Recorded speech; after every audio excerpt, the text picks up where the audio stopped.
Okay, हम यहाँ पर थे कि एक हम जीएचडी ट्रैक में से एक जूस लेते हैं which is rich in bicarbonate और उसमें गैस्ट्रिन सिक्रीटिन और कोलिसिस्टोकाइनिन भी है। So and it is stimulated by vagus nerve. तो मोस्ट लाइकली ये कौन सा जूस है? ये पेंक्रियाटिक जूस है। जब भी बाइकार्ब ज़्यादा आ गया और ये सारे एंजाइम्स भी आ गए हैं तो इट्स मोस्ट लाइकली कि ये पेंक्रियाटिक जूस है और बाइकार्ब ज़्यादा होता ही पेंक्रियाटिक जूस में है। ठीक है। रिमूवल ऑफ पाइलोरिक स्फिंक्टर है। So it is associated with an increase in the rate of gastric emptying of solids. क्यों? देखिए, if this is the stomach, this is the pylorus sphincter. ठीक है। If this sphincter is removed, अगर हम इसको यहाँ से काट दें, ये स्फिंक्टर रिमूव हो जाए तो ये खुली हो जाएगी जगह, तो सॉलिड्स जो हैं वो जल्दी से डायरेक्टली आके गिर जाएंगे फ्रॉम स्टमक से। ठीक है, from stomach into the small intestine. ठीक है। सो removal of antrum, there is increased gastric emptying of solids, removal of another resection of fundus and upper part of corpus of the stomach. Now if we remove this fundus part and upper part of the stomach, this fundus part, so there will be loss of relaxation of stomach. फिर stomach का ये curve ख़त्म हो जाएगा, जो भी चीज़ आएगी वो डायरेक्टली यहाँ से पास करके इस एंगल से इधर आ जाएगी, तो वो प्रॉपर सी रिलैक्स नहीं कर पाएगा स्टमक। ठीक है। पैराइटल सेल्स जो है यहाँ पर फंडस पे होते हैं, they will secrete intrinsic factor and HCl। Hypoglycaemia है तो ग्लूकागॉन सिक्रीट होंगे। लोअर ईसोफेजियल स्फिंक्टर का प्रेशर इंक्रीज होता है बाय एंटीकोलिनर्जिक ड्रग। ये याद कर लें। ठीक है। लोअर ईसोफेजियल स्फिंक्टर का प्रेशर इंक्रीज होता है बाय एंटीकोलिनर्जिक ड्रग। ठीक है। गैस्ट्रिक इनहिबिटरी पेप्टाइड जो है, gastric inhibitory peptide, it increases insulin secretion. ठीक है। जब भी हम ओरल ग्लूकोज लेंगे, ठीक है, लाइक हमने कुछ मीठा खाया, तो हमारे पास क्या रिलीज होगा? Gastric inhibitory peptide.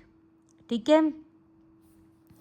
Gastric inhibitory peptide release होगा ग्लूकोज खाने के रिजल्ट में और ये इंसुलिन सिक्रीट कराएगा। ठीक है। इंसुलिन सिक्रीट कराएगा। ठीक है। In normal persons decrease acid secretion causes what? अगर एसिड सिक्रीशन कम होगी तो एबनॉर्मल प्रोटीन डाइजेशन होगी, प्रोटीन डाइजेशन ठीक से नहीं होगी। ठीक है। Hormone which is responsible for bloating and delayed gastric emptying, तो ये कोलिसिस्टोकाइनिन क्या है ये मैं आगे भी बताती हूँ। ठीक है। कोलिसिस्टोकाइनिन क्या करवाता है? स्टमक की कॉन्ट्रैक्टिलिटी। मैंने पहले भी ये बताया कि कोलिसिस्टोकाइनिन का क्या काम है? स्टमक मोटिलिटी को कम करना, इंटेस्टाइन मोटिलिटी को ज़्यादा करना। ठीक है। तो डिलेड गैस्ट्रिक एम्पटिंग कराता है। गैस्ट्रिन का काम है स्टमक की भी और इंटेस्टाइन की भी, दोनों की मोटिलिटी को ज़्यादा करना। सिक्रीटिन का क्या काम है? ये डिक्रीज करती है दोनों की मोटिलिटी को, both secretin both gastric and intestinal motility को डिक्रीज करती है। ठीक है। तो gastric emptying is delayed by cholecystokinin, cholecystokinin. Next we have gastric emptying increase होती है गैस्ट्रिन से।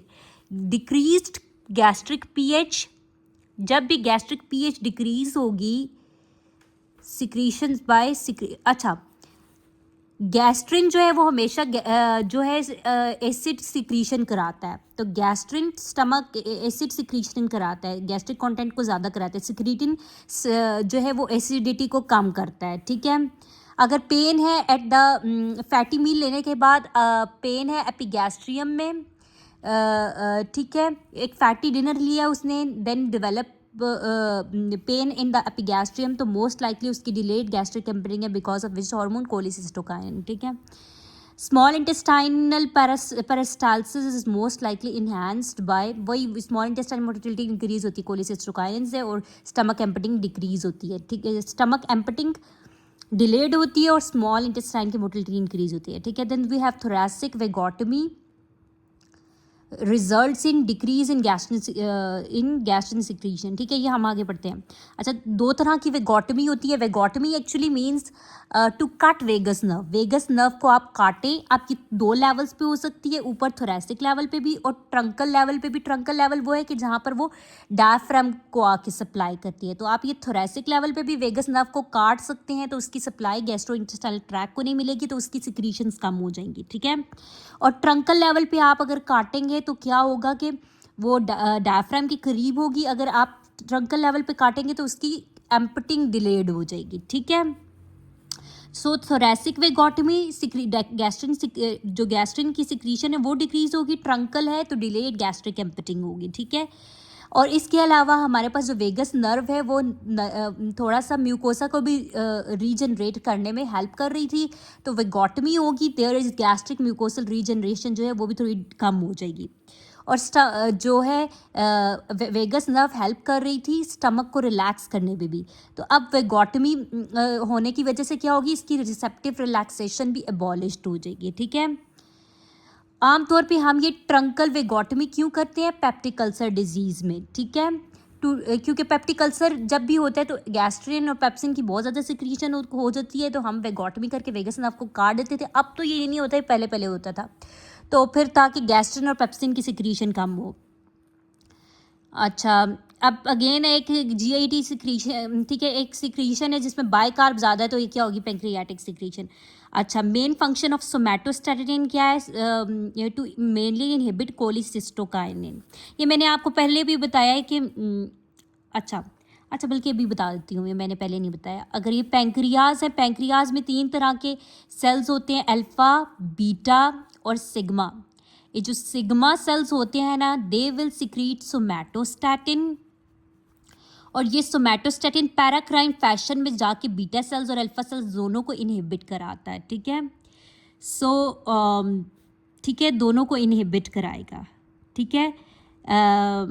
तो ये इनहिबिट कराएगा बीटा सेल्स को भी और अल्फा सेल्स को भी, तो as a result beta cells से इंसुलिन रिलीज नहीं होगी और अल्फा से ग्लूकागोन, ठीक है। तो ये दोनों को पैंक्रियाटिक सोमैटोस्टैटिन इनहिबिट करती है इंसुलिन और ग्लूकागोन दोनों की रिलीज को। और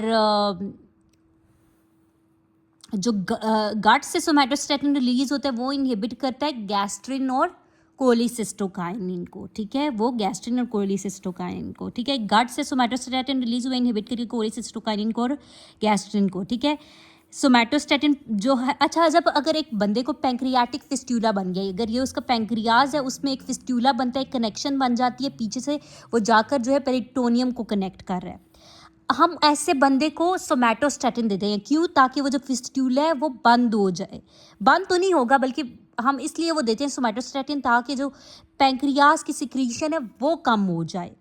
तो वो कम होगी सिक्रीशन, तो वो फिस्ट्यूला से कम जाएगी और जाकर पेरिटोनियम को कम इरिटेट कराएगी। सो सोमैटोस्टैटिन इन पैंक्रियाटिक फिस्ट्यूला हम क्यों दे रहे हैं, टू डिक्रीज सिक्रीशन, ठीक है।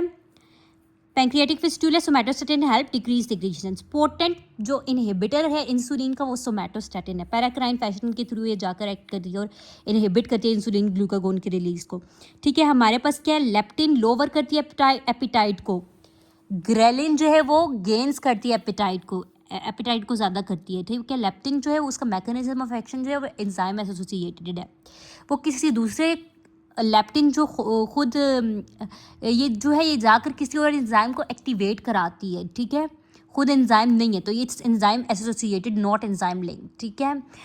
बाकी मैं नेक्स्ट पार्ट में कराती हूँ।